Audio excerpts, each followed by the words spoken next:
नये से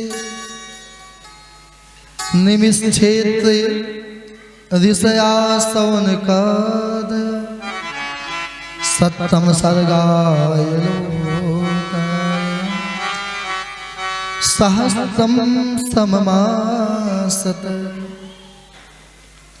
नैमिषारण्य की पावन भूमि नये मिसे निमिषेत्र ऋषया सौनकाद। सौनक जी हैं, 88,000 श्रोता हैं, सुनने वाले। पहला नियम क्या? कथा कितने दिनों का हुआ? 1000 वर्ष का आयोजन। और नैमिषारण्य की पावन भूमि है, हर एक पल तिनके तिनके का महत्व है। ब्रह्मा जी का भेजा हुआ मानस चक्र गया। कहते मन जहां जाके शांत हो जाए। कभी कभी लगता क्या है, घूमने जाते होंगे, किसी को देख करके मन लगता है, पहली बार देखा लगता है इससे अपना रिश्ता पुराना है, आंखें रुक जाती हैं, देखने लगते हैं। जहां एक एक पल का एक एक तिनके का महत्व हो, वो नैमिषारण्य की भूमि।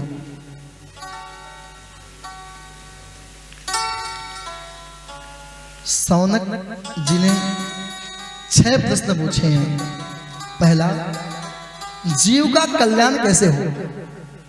यहां सभी लोग कहते हैं कल्याण हो जाए। जीव मात्र का कल्याण कैसे हो? दूसरा प्रश्न पूछा है, समस्त शास्त्रों का सार क्या है? क्योंकि समय कम है और हमारे यहां ग्रंथ बहुत ज्यादा है। 4 वेद, उपवेद, महाभारत, 18 पुराण। क्या पढ़े? पढ़ते रहेंगे ना तो हमारे बच्चे क्या खाएंगे? कुछ काम भी करना चाहिए। समय कम है, कोई ऐसा उपाय बताइए ना महाराज कि एक किताब को पढ़ने से सबका पढ़ने का पुण्य मिल जाए। तीसरा प्रश्न पूछा है, लोग कहते हैं, सुना है ग्रंथों में कि भगवान सामर्थ्यवान है, जो चाहे परमात्मा कर सकता है। यदि कर सकता है तो मानव बन के क्यों आते हैं? उन्हें मानव बनने की आवश्यकता कहां है?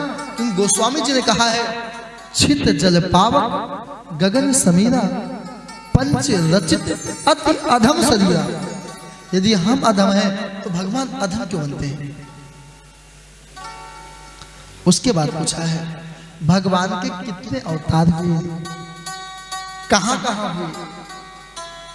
पांचवा प्रश्न पूछा है, जीव का परम लक्ष्य क्या होना चाहिए? जब हम मां के गर्भ में थे, पहले महीने में, दूसरे महीने में, तीसरे महीने में, चौथे महीने में, 5वें महीने में उस बालक को बोध हो जाता है।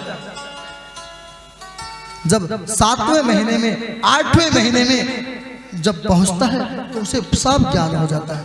कई जन्मों की बातें याद रहती है। कहता भगवान इसके बाहर निकाल दो ना, खूब भजन करूंगा। एक लक्ष्य होना चाहिए, परमात्मा को पाना। जैसे आप कह दो कैसे मानो? आप घर से चले कथा के लिए, कथा में चलनी है। लक्ष्य क्या बनाया? कथा में चलना है। कोई मिल गया,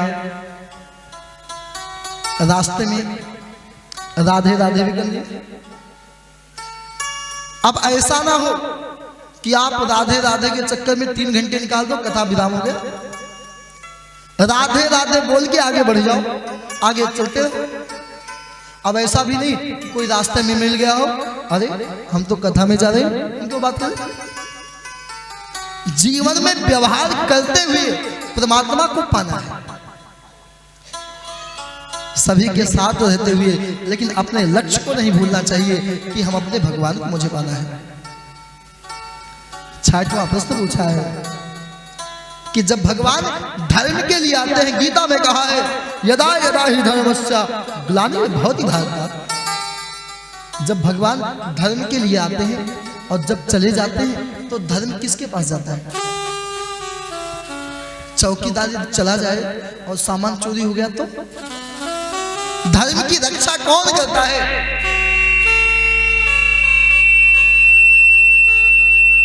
माता जानकी से भी पूछा, आपने कथा सुनी होगी कि सीता जी मां जानकी रावण को भिक्षा देने के लिए, रावण बाबा बन के आए और कहा माम भिक्षाम देहि, मुझे भिक्षा दो।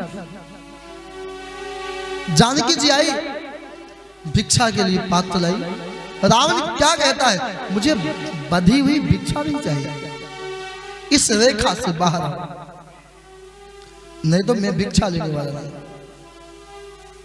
जानकी जी बाहर आई, रावण अपने वेश में आया, जानकी जी को लेके चल दिया। किसी ने सीता जी से पूछा, अरे जानकी एक बात बताओ, आपने धर्म के लिए, एक गृहस्थ आश्रम को बचाने के लिए किसी गृहस्थ के यहां से कोई महात्मा, कोई भिखारी खाली हाथ न जाए? अब आप बताओ, अब आपको कौन बचाएगा? सीता ने कहा, माता जानकी ने, जिस धर्म को मैंने बचाया है वही धर्म हमारी रक्षा करेगा। धर्मो रक्षति रक्षिता। और आपने सुना भी होगा, सीता जी का रावण कुछ कर नहीं पाया। सीता जी हाथ में तिनका लेती है, तीन धरोट कहती बैदेई, एक तिनका ली है। रावण कभी सीता जी को छू नहीं पाया। यदि हम धर्म की रक्षा करते हैं तो धर्म हमारी रक्षा करेगा।